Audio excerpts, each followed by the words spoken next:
ताहा info TV के मोअज़्ज़िज़ दोस्तों, अस्सलाम वालेकुम।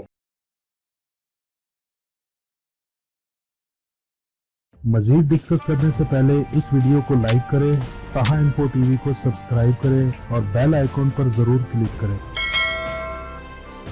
आर्मीनिया और अजरबैजान एक मुकम्मल हालात जंग में है और इस जंग को आज तीसरा दिन है। आपको ये जानकर हैरत होगी कि पाकिस्तान इस वक्त दुनिया में वाहिद मुल्क है जिसने आर्मीनिया को तस्लीम नहीं किया। इसकी बुनियादी वजह ताकत के इस्तेमाल से इंटरनेशनल बॉर्डर को तब्दील करना और अजरी मुसलमानों को कत्ल-ए-आम करना है।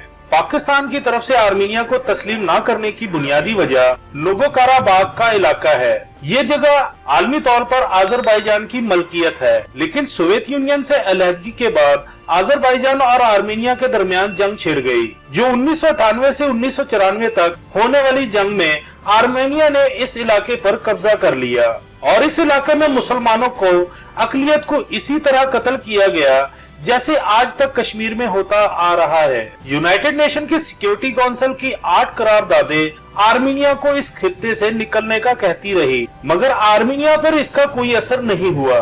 इस खित्ते को भी एक खतरनाक जंग का फ्लैश पॉइंट कहा जाता है। ये भी कश्मीर फलस्तीन के मानन मुसलमानों की अक़वाम मुत्तहिदा की नाकामियों का मुंह बोलता सबूत है। पाकिस्तान की तरह तुर्की भी अजरबैजान के साथ खड़ा है। अजरबैजान ने दावा किया है कि उसने आर्मीनिया के 7 देहात मुकम्मल कब्जे में कर लिए हैं। आर्मीनिया के ऑफिशियल ट्विटर अकाउंट से एक पादरी सलीबी जंग की तरफ इशारा कर रहा है। दूसरी तरफ अगर हम मुसलमान जिहाद का ऐलान करें तो मगरिब को तकलीफ होती है। 2018 के बाद से अजरबैजान ने अपनी फौजियों को नगोर्नो-कराबाख के करीबी इलाकों में डिप्लॉय किया, जिसकी वजह से इस इलाके में कशीदगी में बहुत इजाफा हुआ। 2 महीने पहले भी अजरबैजान और आर्मीनिया के दरमियान इस इलाके में जंग शुरू हो गई थी, जब अजरबैजान ने दावा किया था कि उसने आर्मीनिया के एक ड्रोन तैयारा मार गिराया है। जिस तरह तुर्की अजरबैजान के साथ खड़ा है, इसी तरह आर्मीनिया का साथ रशिया दे रहा है।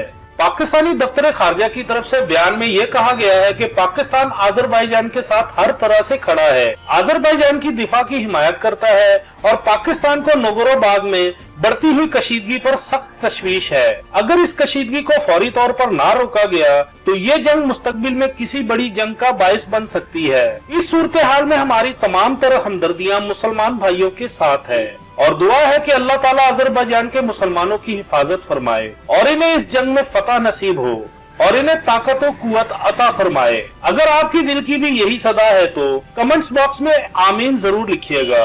दोस्तों, उम्मीद करता हूँ मेरी वीडियो आप लोगों को पसंद आई होगी।